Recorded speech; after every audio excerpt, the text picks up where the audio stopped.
শুনুন, আজকে যে ক্লাসটা আমরা আরম্ভ করব সেটা হচ্ছে ভারতের ট্রান্সপোর্ট এবং কমিউনিকেশন অর্থাৎ পরিবহন এবং যোগাযোগ ব্যবস্থার উপর। এটা একটা ম্যারাথন ক্লাস হতে চলেছে। টোটাল ভারতের পরিবহন এবং যোগাযোগ ব্যবস্থার উপর যে সমস্ত কোশ্চেনগুলো আসে সেই কোশ্চেনের উপর একটা টোটাল ভিউ আমরা আজকে দেখে নেব। প্রথমে আমরা ইন্ট্রোডাকশন পার্ট দেখি না আমরা কি কি দেখব। এক নম্বর দেখবো এখানে যে সমস্ত বিভিন্ন সড়ক পথগুলো আছে সেই সড়ক পথগুলো নির্মাণে কোন কোন প্রতিষ্ঠান কাজ করে এবং সেখানকার কিছু র্যাঙ্কিং দেখে নেব। দু নম্বর কি বিভিন্ন রেল গেজ থাকে, ন্যারো গেজ, ব্রড গেজ, ঠিক আছে, তার দূরত্ব দেখে নেব। তিন নম্বর কি কিছু প্রকল্প থাকে, প্রকল্প বলতে কি সোনালী চতুর্ভুজ, ঠিক আছে, গ্রিন করিডর, এই যে সমস্ত প্রকল্পগুলো বিভিন্ন সড়ক পথ, রেলপথ, জলপথে যে প্রকল্পগুলো আছে সেগুলো আমরা সব একসাথে দেখে নেব। তারপরে কি দেখে নেব বিভিন্ন প্রতিষ্ঠানের নাম, কোন প্রতিষ্ঠানের কাজ কি, ঠিক আছে, ন্যাশনাল হাইওয়ে অথরিটি অফ ইন্ডিয়ার কাজ কি, ঠিক আছে, ন্যাশনাল ওয়াটারওয়েজ এর কাজ কি, এইগুলো আমরা দেখে নেব, ঠিক আছে। তারপরে 5 নম্বর আমরা কি দেখে নেব পরীক্ষার জন্য গুরুত্বপূর্ণ প্রশ্ন, অর্থাৎ দীর্ঘতম জাতীয় সড়ক পথ, ক্ষুদ্রতম জাতীয় সড়ক পথ, এগুলো আমরা দেখে নেব, ঠিক আছে। এই টোটাল আলোচনাটা আমি কতগুলো সেটে করব। আপনাদের কাছে একান্ত অনুরোধ থাকবে, ভিডিওটা হয়তো একটু বড় হবে, তার কারণ বুঝতেই পারছেন ভারতের পরিবহন এবং যোগাযোগ ব্যবস্থা কিন্তু একটা ব্রড টপিক, তাই সেটাকে আমি চেষ্টা করব একটা ভিডিওর মধ্যে কমপ্লিট করে দেওয়ার, যেগুলো পরীক্ষার জন্য খুবই উপযোগী সেগুলো। তাই ভিডিওটা একটু বড় হলেও আপনাদেরকে দেখার একটু অনুরোধ করব। চলুন তাহলে কথা না বাড়িয়ে আরম্ভ করা যাক। Set one. সেট ওয়ানে আমরা কি দেখে নেব বিভিন্ন সড়ক পথের নাম, সেই সড়ক পথে কোন কোন সংস্থা যুক্ত থাকে নির্মাণ কার্যের জন্য বা রক্ষণাবেক্ষণের জন্য। চলুন, প্রথম হচ্ছে জাতীয় সড়ক পথ, ন্যাশনাল হাইওয়ে। জাতীয় সড়ক পথকে সংস্কার নিযুক্ত প্রতিষ্ঠানের নাম কি Ministry of Road Transport and Highway, okay. 2 নম্বর রাজ্য সড়ক পথ, এটাকে এটাকে করে Public Work Department of State and Union Territory. 3 নম্বর হচ্ছে জেলা সড়ক, এটাকে সেম সংস্থা করে Public Work Department of State and Union Territory. আচ্ছা, তারপর হচ্ছে গ্রাম সড়ক, গ্রাম সড়ককে কে করে পঞ্চায়েত এবং পিএমজিএসওয়াই। তারপর যে পৌর সড়ক, পৌর সড়কটা হচ্ছে কি মিউনিসিপ্যাল কর্পোরেশন। তারপর হচ্ছে প্রস্তাবিত নতুন সড়ক, এটাকে সংস্কার নিযুক্ত প্রতিষ্ঠানের নাম কি বিআরও এনএমডিসি ইত্যাদি দেখে নিলাম। এরপর আমাদের কিছু সড়ক পথের নাম এবং তার র্যাঙ্ক ট্যাঙ্কগুলো পড়ে। চলুন, প্রথম হচ্ছে জাতীয় সড়ক পথ। জাতীয় সড়ক পথের মধ্যে 3টি জিনিস খুব ইম্পর্টেন্ট। এক হচ্ছে দীর্ঘতম জাতীয় সড়ক পথ NH44। 2 নম্বর হচ্ছে ব্যস্ততম জাতীয় সড়ক পথের নাম কি NH48। আর সি হচ্ছে ক্ষুদ্রতম জাতীয় সড়ক পথের নাম কি NH47A। তারপর আমরা কি দেখে নেবো রাজ্য সড়ক পথ। রাজ্য সড়ক পথের বিস্তারে সব থেকে বেশি র্যাঙ্কিং কার আছে? 1 নম্বর র্যাঙ্কে আছে মহারাষ্ট্র। এখানে পরে ওয়েস্ট বেঙ্গলের দীর্ঘতম রাজ্য সড়ক পথের নাম কি SH4 অর্থাৎ ঝালদা দীঘা। তারপর আমরা দেখে নেব জেলা সড়ক পথ ডিস্ট্রিক্ট রোডওয়ে। ডিস্ট্রিক্ট রোডের পরিমাণ সব থেকে বেশি কি মহারাষ্ট্র, তাহলে মহারাষ্ট্রের সব থেকে বেশি দেখা যায়। তারপরে সীমান্তবর্তী সড়ক পথে 1 নম্বর র্যাঙ্ক হচ্ছে অরুণাচল প্রদেশ। 2 নম্বর কি 2 নম্বর হচ্ছে লাদাখ। 3 নম্বর কি 3 নম্বর হচ্ছে জম্মু কাশ্মীর। এটা কিন্তু ভালো করে আপনারা দেখবেন, এটা অ্যাসেন্ডিং বা ডিসেন্ডিং পড়তে পারে। সীমান্তবর্তীতে 1 নম্বর হচ্ছে অরুণাচল প্রদেশ, 2 নম্বরে লাদাখ, 3 নম্বর জম্মু কাশ্মীর। আচ্ছা, তাহলে আমরা প্রথমে দুটো সেট আমরা এখানে দেখে নিলাম, এটা হচ্ছে সেট 1, ঠিক আছে, এটা হচ্ছে সেট 2। আর একটা আলোচনা করতে ভুলে গেছি, এখানে আর একটা জিনিস আমরা 6 নম্বরে যেটা দেখবো, এই যে আমাদের যে সমস্ত জাতীয় সড়ক পথ তার যে র্যাঙ্কিং করা হয় 44, তারপরে NH48A, এই যে র্যাঙ্কিং গুলো করা হয় এটা কি জন্য করা হয়, কিভাবে করা হয়, কি রুলস ফলো করা হয়, সেটাও কিন্তু আমরা আজকে দেখে নেবো। এক কথায় এই ভিডিওটা কিন্তু একটা মারাত্মক ভিডিও হতে চলেছে, যেটা আমরা সংক্ষেপে সবকিছু জেনে নিতে পারবেন, ঠিক আছে। চলুন তাহলে এরপরে নেক্সট স্টেপ এগোনো যাক। এবার আমরা সেট 3তে দেখে নেব গেজ। গেজ কাকে বলবো? রেল পথের সমান্তরালে দুটি লাইন বা পাতের যে মধ্যকার দূরত্ব সেটাকে আমরা বলবো গেজ। গেজ 4 প্রকার হয়। চলুন এবার দেখে নিই 4 প্রকার গেজ কি। 1 নম্বর হচ্ছে ব্রড গেজ, দুটো লাইনের মধ্যে দূরত্ব কত থাকবে 1.68 মিটার। এটা মেনলি কোথায় গড়ে ওঠে? সমতল ভূপৃষ্ঠে। 2 নম্বর কি 2 নম্বর হচ্ছে স্ট্যান্ডার্ড গজ। স্ট্যান্ডার্ড গজ কোথায় গড়ে, ডিস্টেন্স কত 1.4 থেকে 1.4 মিটার, ঠিক আছে। এটা পরীক্ষায় পড়ে পৃথিবীতে যতগুলো গজ আছে তার মধ্যে সব থেকে বেশি কোনটা দেখতে পাওয়া যায়, কোন গেজটা না, সব থেকে পৃথিবীতে বেশি বিস্তার হচ্ছে স্ট্যান্ডার্ড গেজের, ওকে। তারপর কি, তারপর হচ্ছে মিটার গেজ। মিটার গেজের দুটো লাইনের মধ্যে দূরত্ব কত 1 মিটার। মিটার গেজ মূলত কোথায় গড়ে ওঠে? মূলত বন্ধুর ভূমিরূপ এবং খনি সংলগ্ন অঞ্চলে গড়ে ওঠে। তারপরে কি ন্যারো গেজ, ন্যারো গেজের ডিস্টেন্স কত থাকে? 0.6 থেকে 0.76 মিটার কিংবা 61 থেকে 76 সেন্টিমিটার। মূলত কোথায় গড়ে ওঠে? মূলত পার্বত্য অঞ্চলে গড়ে ওঠে। এবার চলুন সেট 4 আমরা ভারতের কিছু গুরুত্বপূর্ণ ট্রেনের নাম আমরা দেখে নেবো, ঠিক আছে?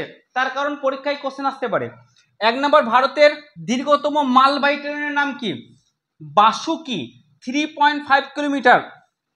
2 নম্বর যে ভারতের দ্রুততম ট্রেনের নাম কি? সবাই জানি বুলেট ট্রেন, ঠিক আছে? বুলেট ট্রেনের নাম কি? Vande Bharat bullet train. কত কিলোমিটার গতিতে যায়? 180 কিলোমিটার পার ঘন্টা। আচ্ছা, এখান থেকে আর একটা কোশ্চেন আমরা দেখব, পৃথিবীতে কোন দেশে সব থেকে বেশি বুলেট ট্রেন দেখতে পাওয়া যায়? না, পৃথিবীর সব থেকে বেশি বুলেট ট্রেন দেখতে পাওয়া যায় চীনে, ঠিক আছে? এবার আর একটা কোশ্চেন পড়ে, বুলেট ট্রেন কোন দেশের ট্রেনকে বলে? জাপানের ট্রেনকে, ঠিক আছে? জাপানের ট্রেনটাকে প্রথম বুলেট ট্রেন নাম দেওয়া হয়েছিল। ওকে, সব থেকে বেশি করে দেখতে পাওয়া যাবে চীনে। আর ভারতের বুলেট ট্রেনের নাম কি? বন্দে ভারত, ঠিক আছে? এবার হচ্ছে ভারতের দ্বিতীয় দ্রুততম ট্রেনের নাম কি? না, গতিমান এক্সপ্রেস। কত কিলোমিটার গতিতে ছোটে? 160 কিলোমিটার পার আওয়ার। তারপর কি দেখবো? ভারতের উচ্চতম রেল স্টেশন, সবাই জানি ঘুম। এটা কি মনে রাখবো? আমরা যদি একবারে চিরজীবনের জন্য ঘুমিয়ে যাই, একেবারে উপরে চলে যাব, ঠিক আছে? এটা ভারতের উচ্চতম রেল স্টেশন। কত? 7408 মিটার দার্জিলিং এ দেখতে পাওয়া যায়। তারপরে ভারতের দীর্ঘতম রেল স্টেশনের নাম কি? Shri Siddharoodha Swamiji rail station, Hubli, 4944 foot. তারপর আমরা কি দেখে নেবো ভারতের দীর্ঘতম রেল সুড়ঙ্গের নাম কি?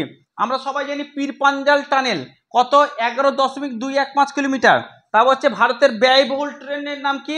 ব্যয়বহুল হচ্ছে মহারাজা ট্রেন। মোরা বলছি মহারাজা যে কোনো কাজ করবে সেটা তো ব্যয়বহুল হবে, এখান থেকে এভাবে মনে রাখবো মহারাজা ট্রেন।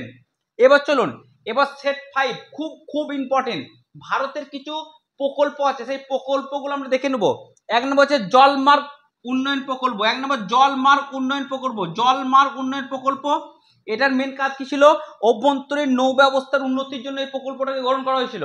তারপরে কি সাগরমালা 2015 সালে ভারতের সামুদ্রিক বন্দরের উন্নতির জন্য যে প্রকল্প গ্রহণ করা হয় তার নাম দিয়েছিল সাগরমালা। তারপরে প্রকল্প কি? উড়ান প্রকল্প, ইউডিএন। উড়ান প্রকল্প কি? আঞ্চলিক বিমান পরিষেবা উন্নয়নের জন্য যে প্রকল্প গ্রহণ করা হয়েছিল তার নাম কি? উড়ান প্রকল্প। তারপরে প্রকল্পের নাম কি? পিএম ওয়ানি প্রকল্প, অর্থাৎ পাবলিক ওয়াইফাই এর উন্নয়নের জন্য যে প্রকল্প গ্রহণ করা হয়েছিল তার নাম কি? পিএম ওয়ানি প্রকল্প। তারপর হচ্ছে ভারত নেট। ভারত নেট কি? গ্রামীণ এলাকায় উচ্চ গতির নেট সংযোগ প্রদান করার জন্য যে প্রকল্প গ্রহণ করা হয়েছিল তার নাম কি? ভারত নেট। তারপরে একটা চুক্তি ছিল TRIPS চুক্তি। এই চুক্তির মেইন বিষয়বস্তু কি ছিল? মেধাস্বত্ব অধিকার। এবার শেষ হচ্ছে গগন প্রযুক্তি। গগন প্রযুক্তিটা কার সাথে যুক্ত? স্যাটেলাইট ভিত্তিক এভিয়েশন নেভিগেশন সাথে যুক্ত।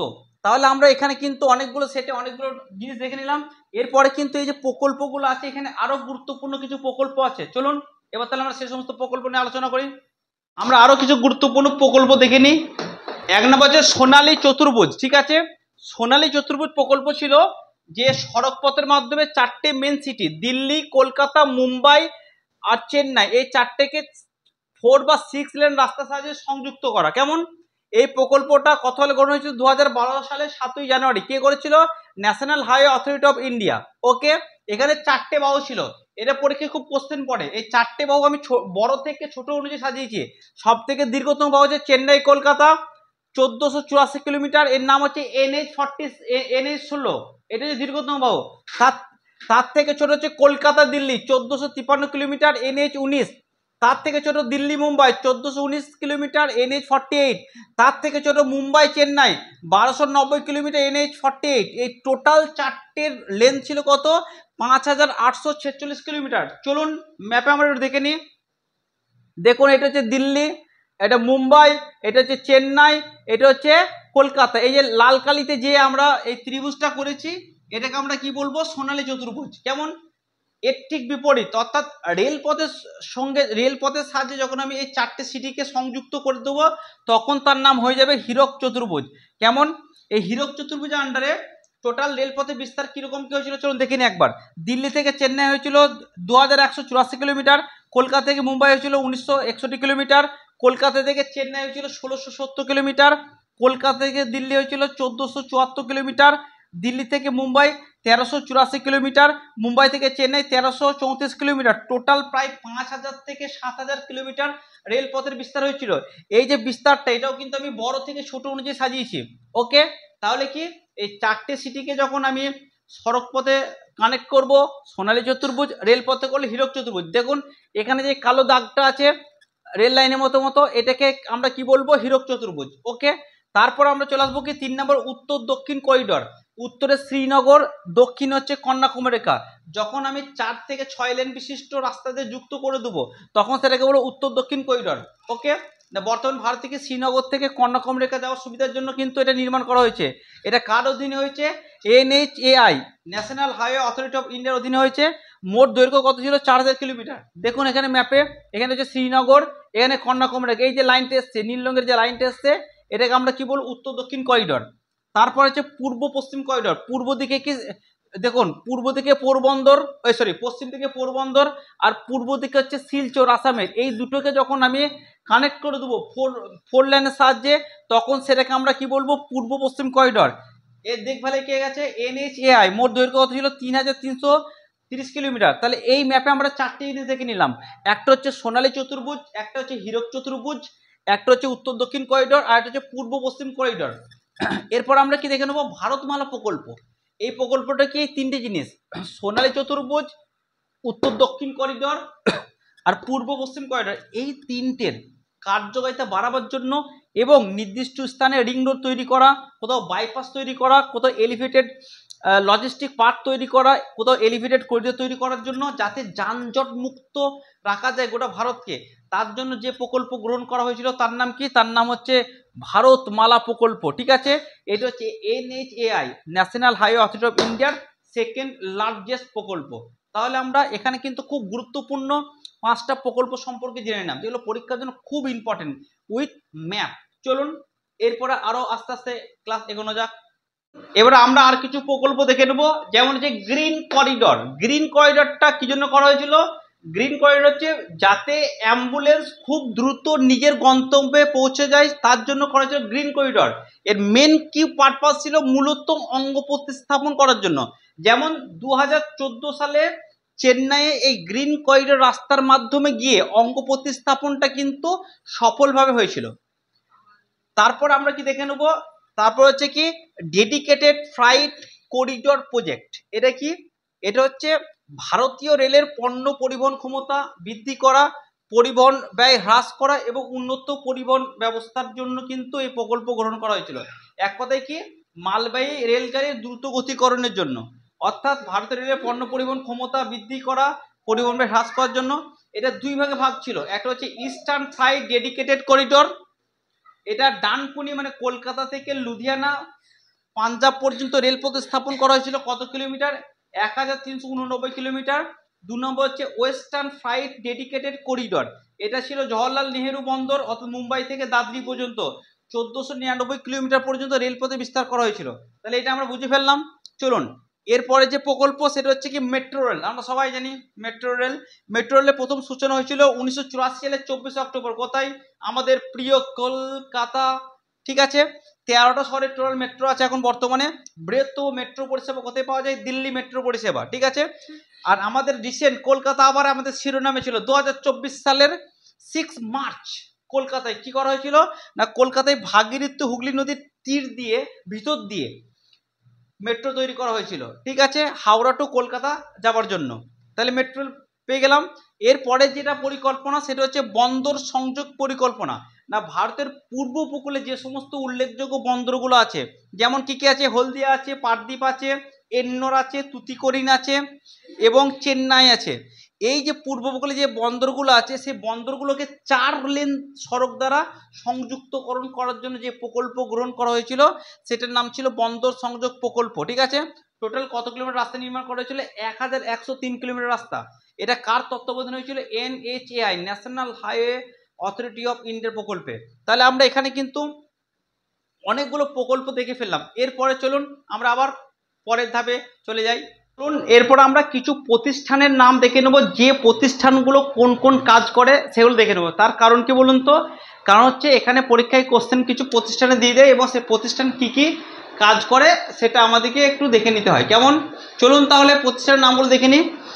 এক নাম্বার কি বলছে, এক নাম্বার হচ্ছে পবন হংস হেলিকপ্টার লিমিটেড। এটা 1985 সালে এস্টাবলিশ হয়েছিল। এর কাজ কি ছিল, সরকারি হেলিকপ্টার পরিষেবাগুলোকে দেখাশোনা করা। ওকে। দু নম্বর হচ্ছে TRAI, TRAI, TRAI full form কি, Telecom Regulatory Authority of India. এর কাজ কি, মোবাইল সংক্রান্ত যাবতীয় কাজকর্ম দেখাশোনা করা। ঠিক আছে।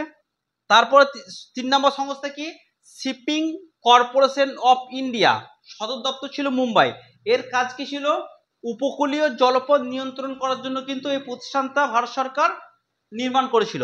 তারপরে কি আছে, 4 নম্বর Inland Waterways Authority of India, সদর দপ্তর নয়ডা, 1986 সালে স্থাপন করা হয়েছিল। এর কাজ কি ছিল, অভ্যন্তরীণ জলপথকে রক্ষণাবেক্ষণ এবং দেখাশোনা করা। তারপর আমরা পড়বো কি, 8 নাম্বারটা পড়ে নেবো আগে, কারণ হচ্ছে এটাও একই রকম রিলেটেড বলে। Central inland water transport corporation 1967 সালে নির্মাণ করা হয়েছিল। এর মেন কাজ কি ছিল, অন্তর্দেশীয় বাণিজ্যের ক্ষেত্রে অভ্যন্তরীণ জলপথে পণ্য পরিবহনগুলোকে দেখাশোনা করা। ঠিক আছে। তারপর চলুন আমরা চলে আসবো সেবি, SEBI, সেবি। সেবি যে সংস্থা ভারত সরকারের, তার কাজ কি, ভারতের শেয়ার বাজারকে নিয়ন্ত্রণ করা। ওকে। তারপর হচ্ছে CACP, এটার কাজ কি, ভারতের ন্যূনতম সহায়ক মূল্য নির্ধারণ করা। ওকে। তারপরে ইসরো, সবাই জানি ইসরো, ভারতের মহাকাশ গবেষণাগুলোকে দেখাশোনা করা। ঠিক আছে। আর একটা কি আছে, এয়ারপোর্ট অথরিটি অফ ইন্ডিয়া। এর কাজ কি, ভারতীয় পণ্য ও যাত্রীবাহী বিমান রক্ষণাবেক্ষণ করা। তাহলে এখানে কিন্তু আমরা টোটাল 9টা ভারতের গুরুত্বপূর্ণ প্রতিষ্ঠানের নাম দেখে ফেললাম এবং তার কিছু কিছু সদর দপ্তর দেখলাম এবং তাদের মেন কাজকে সেগুলো কিন্তু দেখে ফেললাম। তার কারণ কি বলুন তো, এখান থেকে পরীক্ষা অনেক কোশ্চেন দেয়। এরপরে মেন যেটা আমরা একটু দেখব, আমাদের দেখবেন NH এর নাম এরকম করা, NH44, NH31, NH44A। এই নামকরণগুলো কিভাবে করা হয় চলুন একটু আমরা শিখে নিই। সেট 7-এ হাউ টু নাম্বারিং, NH কি করে নাম্বারিং করা হয়। এই নাম্বারিং করার জন্য দুটো জিনিস দেখা হয়, একটা হচ্ছে ওরিয়েন্টেশন আর দুটো হচ্ছে জিওগ্রাফিক্যাল লোকেশন। ওরিয়েন্টেশন মানে কি, NHটা কোন দিক থেকে কোন দিকে বিস্তৃত, উত্তর থেকে দক্ষিণে না পূর্ব থেকে পশ্চিমে বিস্তৃত। ওকে। আর হচ্ছে জিওগ্রাফিক্যাল লোকেশন, অর্থাৎ কোন জিওগ্রাফিক্যাল লোকেশনে সেটা স্থাপন। ওকে। চলুন তাহলে আমরা দেখে নিই। এরপরে দেখে নিন, ভারতের একটা ম্যাপ আঁকলাম। ওপর দিকটা কি, ওপর দিকটা হচ্ছে নর্থ, নিচেটা হচ্ছে সাউথ, এটা হচ্ছে ইস্ট, এটা হচ্ছে ওয়েস্ট। ধরে নিলাম যে NH নর্থ থেকে সাউথ বরাবর কোন NH বিস্তৃত আছে, একটা তো থাকবে না, অনেকগুলো NH বিস্তৃত আছে। এই নর্থ থেকে সাউথ বরাবর যে সমস্ত NH গুলো বিস্তৃত থাকবে তাদের নাম্বারিং সবসময় ইভেন হবে। ইভেন মানে জোর, 2, 4, 8, 10, 12, 14 এরকম করে সবসময় কি হবে, ইভেন নাম্বার হবে। ওকে। নাম্বারিং লেখা শুরু কোথা থেকে হবে, ইস্ট থেকে ওয়েস্টে লেখা শুরু হবে। কি হবে, অ্যাসেন্ডিং অর্ডারে পরপর শুরু হবে, অর্থাৎ এখানে 2, তারপরে 4, 6, 8, 10 এরকম করে আস্তে আস্তে আস্তে আস্তে আস্তে করে এগিয়ে আসবে। তাহলে উত্তর দক্ষিণে হলে কি হবে, জোড় সংখ্যা। আর পূর্ব পশ্চিমে যখন বিস্তৃত হবে, পূর্ব পশ্চিমে যখন NH বিস্তৃত হবে, সেখানে যে নাম্বারিং করা হবে সেই নাম্বারিং সবসময় অড সংখ্যা অর্থাৎ বিজোড় সংখ্যায় করা হবে।